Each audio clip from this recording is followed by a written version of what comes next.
Yung akala mong simpleng kagat lang ng lamok, cellulitis na pala.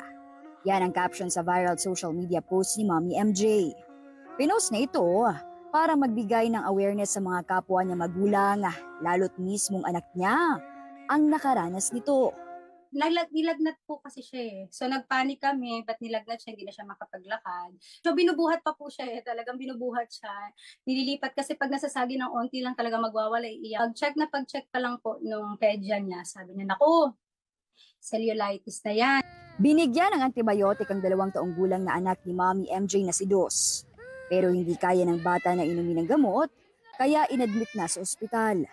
Pero dahil nga hindi po nainom ng bata, talagang inadmit siya para idaan na lang po dun mismo sa mismong dextrose po. May mga cases daw po pala na pag hindi po naagapan yun, mas delikado po. May mga napuputulan yung paa or may nadidads daw po sa mga ganun. Ayon kay Dr. Richard Matay, isang pediatrician, ang mga sintomas ng cellulitis ay pananakit ng parteng may sugat. Mainit kapag hinahawakan, namamaga, namumula at nagkakaroon ng blisters o nagtutubig.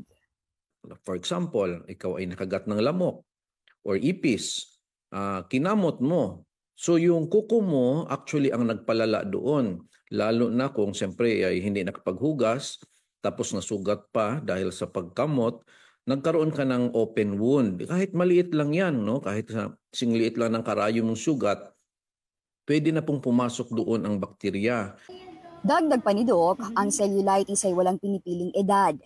Bata o matanda, pwedeng magkaroon nito. Hindi rin dapat na ipagsawalang bahala dahil maaari itong lumala at mauwi sa septic shock o pagbagsak ng blood pressure dulot ng matinding infection. At kalaunan, maaaring ikasawi ng pasyente.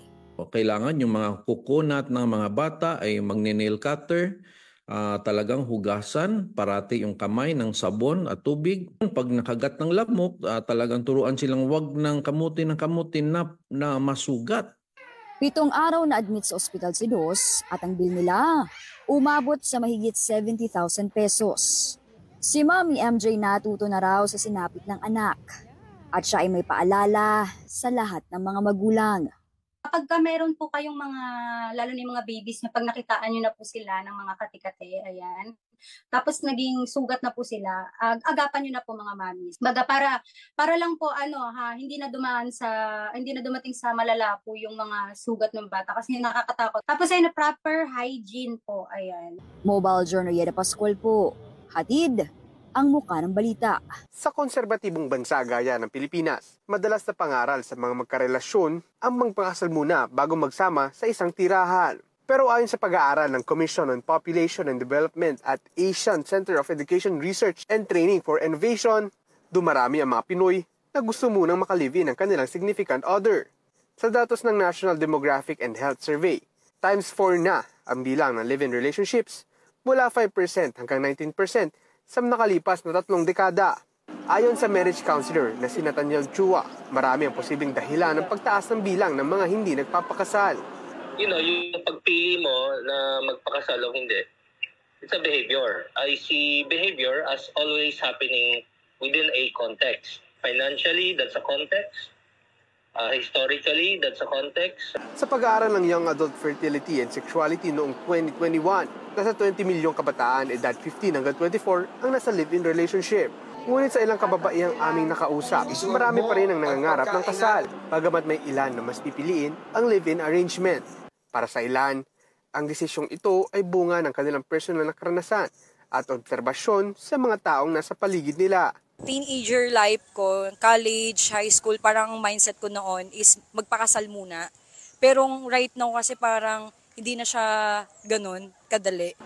Sa ngayon, mas nagiging socially accepted na ang cohabitation o live-in setup kumpara noon, kung kailan mas tradisyonal ang pananaw sa relasyon at kasal. Dumadami na rin daw kasi ang mga magulang na bukas sa ganitong uri ng pagsasama, lalo na kung sila mismo ay may ganitong karanasan. Unlike before, 'di ba? Na hanggang kamatayan ipaglalaban yung pag-ibig. Pero ngayon kasi mga independent na eh. Isang tinitingnang dahilan din ng social media kung saan nakikita ng ilang couple na nagtatagumpay ang ganitong setup para sa ilang influencers. Ngunit paalala ng mga eksperto, hindi nangunguhulugan kung gumagana ito sa iba ay magiging epektibo rin ito para sa lahat. It's like chess or every game is different. Di man tayo pare-pareho eh. Iba-iba rin ang kinalakihan natin. Sabi ng mga bagong kasal, till death do us part.